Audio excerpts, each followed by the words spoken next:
your soul. Really think you're in control. I think you're crazy.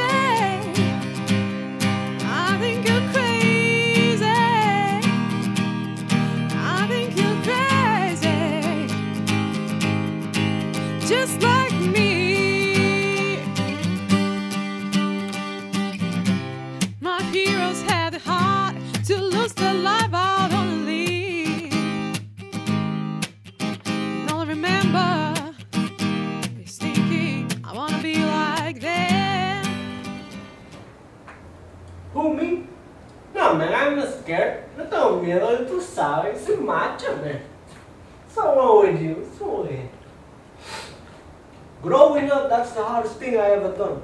That was hard for me. Living in Puerto Rico, you know, that was hard. I started hanging out with the wrong people all the time. You know, I kept saying, you're hanging out with the wrong people. Started doing bad things, you know, you let go without thinking. Got arrested at 15 for street fighting. Many kept saying, that's it, you're never gonna make it. You know, I did what I always do. I grew stronger, you know? Started boxing, la Liga Atlética de Yonkers. And you know what that was? That was the beginning of me. El principio de mi macho.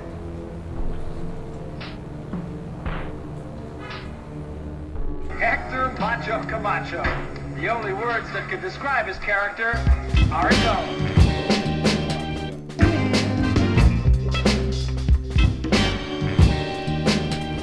Deja que te diga algo.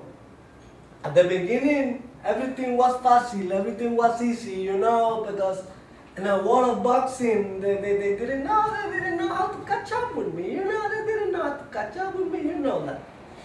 But it wasn't always like that, you know. By that point, the champion, Bobby Chacon, didn't want to fight me, he was scared, you know. I don't blame him. If I was him, I was probably be scared of me too.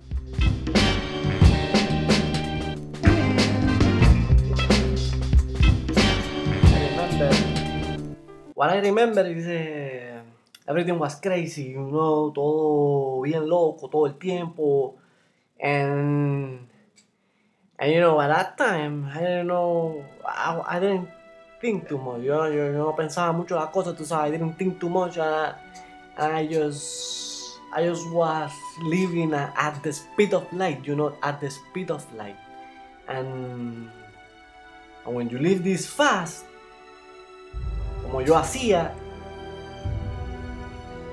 you know, it has to catch up with you at some time.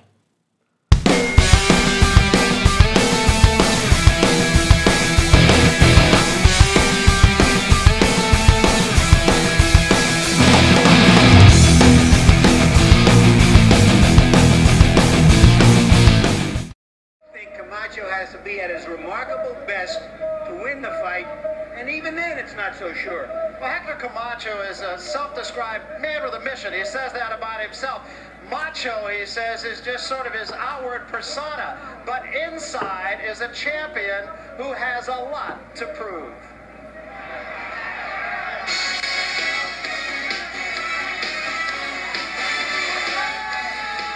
When last seen, Hector Camacho was working on a gaudy combination, becoming lightweight champ and heavyweight peacock, and Playboy of the West, California division, which still left him with enough time to win his second title, outclassing Jose Luis Ramirez. You know how to catch up with me, and you know I don't mess around. If you mess with Macho, Macho takes you down, you know that. The thing is that it wasn't always like that. But it didn't matter, so I was coming to get them, you know. And my mindset was that cuando yo fuera campeón, I was gonna be the champion of the people too. I was gonna be the champion of the people. Todo el mundo, todo Harlem, todo Puerto Rico, todo el mundo was gonna touch the belt because I was the champion of the people.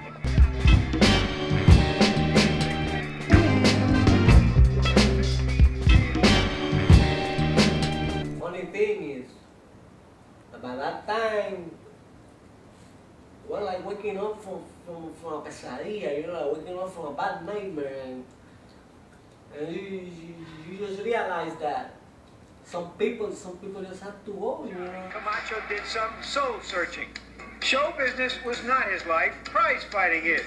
So the outrageous kid from New York packed up his sequins and boxing gloves and went east, young man, to Florida, to the rising sun, to an inland town, Clewiston, where he could concentrate on what he does best among inhabitants who are givers and who regard him as just another species of exotic wildlife.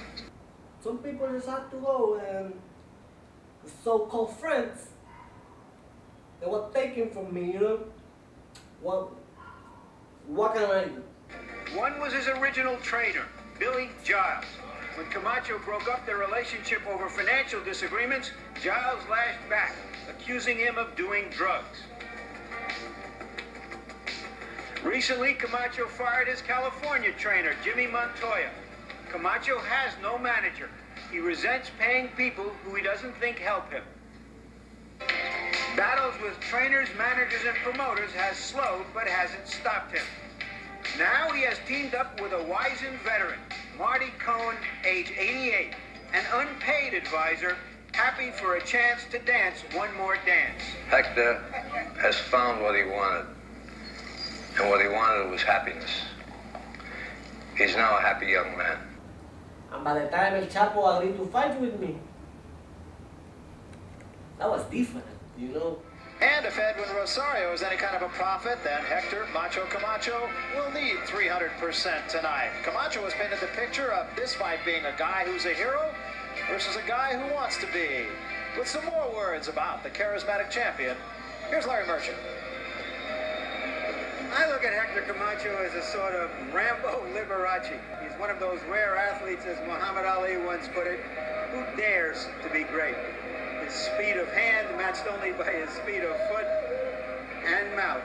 A dynamic package of energy and talent and raw nerve and arrogance. He needs to be a star. The question is whether in the lightweight division, a division with more good fighters than any other division, there's anyone who can really challenge him. And that's what we'll get a clue to tonight. For Edwin Rosario can fight, and he can punch. And he has been brought to a nice, quiet rage by the constant hectoring of Hector Camacho. We're here to find out if that means war. And we'll find out in a few minutes.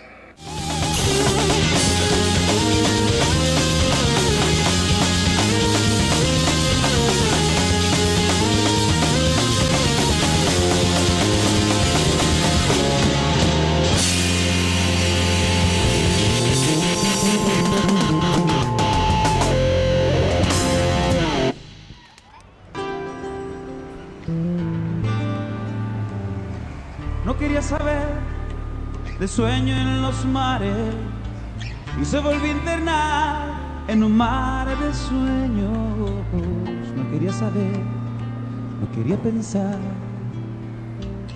no quería seguir ni mapas ni caminos, solo quería huir por el húmedo amparo de la noche. No quería saber, no quería pensar ni por quién ni por cuánto tiempo iba a esperar.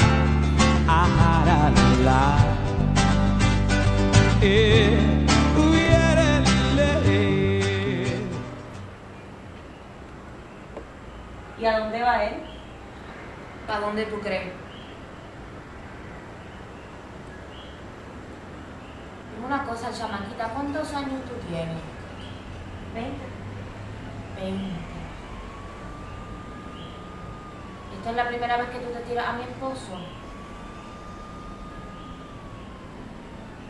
No. Digo, nosotros nos conocíamos y eso, pero... No me mientas, chamaquita, esta es o no la primera vez que tú te tiras a mi esposo.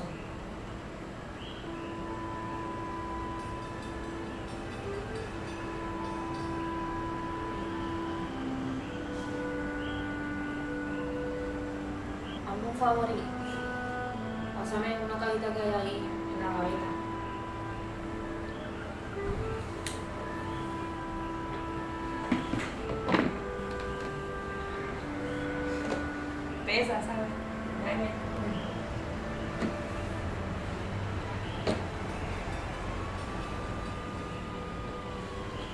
¿Tienes cómo llegar a tu casa? Sí. Sí, sí. Pues arranca, chamaquita, que ya está bueno por hoy, ¿no?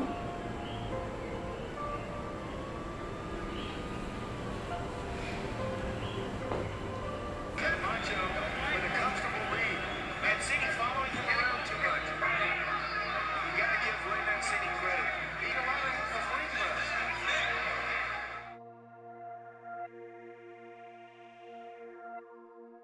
Camacho.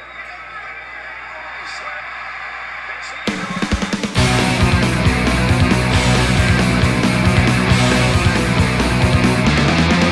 The crowd will respond in the final seconds, down to 15.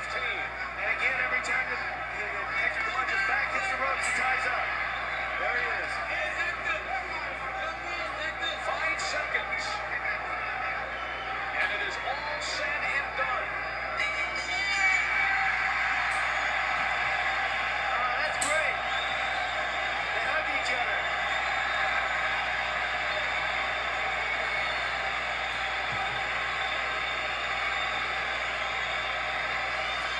The hatred diffused. Respect after 12 rounds. And finally, Mancini and Camacho are in the books. Ladies and gentlemen, good evening and welcome to Caesar's Palace here in Las Vegas, Nevada, where tonight, main event, and the undisputed, undefeated king of beer, Budweiser, presents a double dose of World Championship Boxing. This first bout is sanctioned by the World Boxing Organization, President Dr. Ramon Acevedo, Supervisor Alberto Aleman, and the Nevada State Athletic Commission, Chairman Dr. James Nave, Commissioners Luther Mack, Dr. Elias Ghanem, Bruce Lane, and Nat Carasali. The Executive Director is Chuck Meeker. The scoring will be done by 3 judges at ringside on a 10-point must system, and they are William McConkey, Colby Shirley, and Art Laurie. Physicians at ringside, Dr. Flip Womansky, Dr. James Fishgame, and Dr. Al Capana. The timekeepers, Al Bisick and James Broadwood. And now, ladies and gentlemen, from Caesar's Palace in Las Vegas, Nevada, the moment you've all been waiting for, so let's get ready to rumble!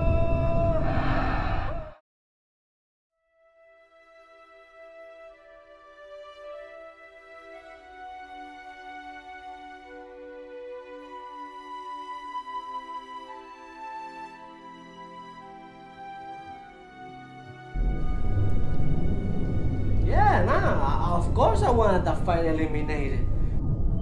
If there is a fight and one of them cheats, what happens? The other one wins, because the other one was disqualified. That's it. Plain and simple. Now I know some people are gonna want to paint it another way, you know what I mean? Because some people always wanna get things twisted, you know? And in the world of boxing, people like to talk about que si hay riña entre mexicanos, boricuas, but through this, that the real fight is between the people making money with their gloves and the people making money with their mouths. And let me tell you, Greg Hagen was the favorite of the people making money with their mouth. So they talked and they talked and they talked, but they didn't beat Macho. The WBO ordered that rematch. It wasn't me. They discovered he was cheating. Y estas son unas cuantas palabras necias para los oídos sordos. Intifada, abróchense en abolio. As I come back on track, I'm a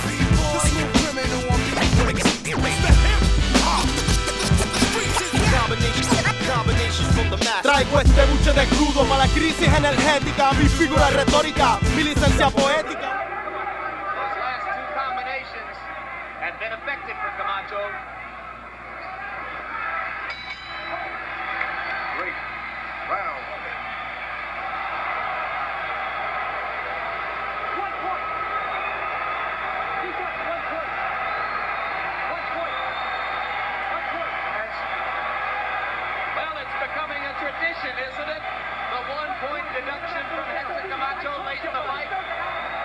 once again, the instigator, Haugen, has somehow goaded Camacho into doing something that cost him a point. You can see him mouthing there, and Camacho takes a shot after the bell, and the referee has taken a point away from Camacho. And the way this fight is going, once again, that could be a vital point.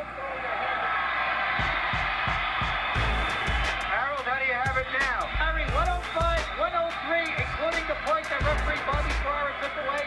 6-4, 1 even. Hector Camacho. I think that he is 2 points ahead because of his hand speed. I think that Greg Hammond does need a knockout to pull this fight out. Although Greg Hammond has closed the gap somewhat. Camacho's corner delaying the start of the 12th round. Haugen went nuts in the center of the ring. And Camacho has suddenly some energy back.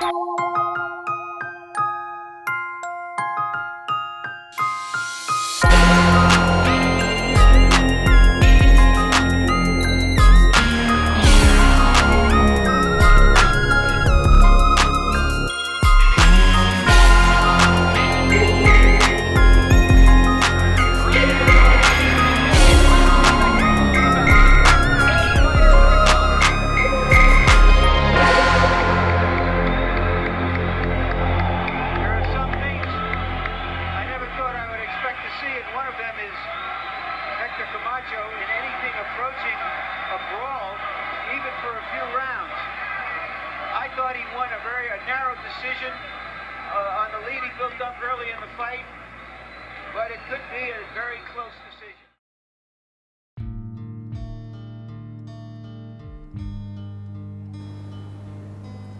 How do I feel? That's a good question, you know.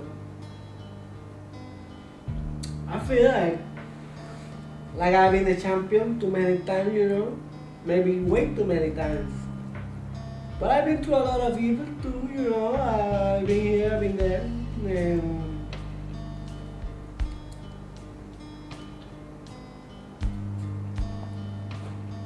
to be honest, I know because the Indian told me so. Nothing good comes my way. Not this late. Chavez 81-0, Camacho 41-0, 2 undefeated great champions. Julio Cesar Chavez and Hector Macho Camacho at stake, the WBC Super Lightweight Championship of the world. And we are set to go. After weeks and weeks and years, actually, of preliminaries, this is the fight. Let's see how Camacho decides to fight him.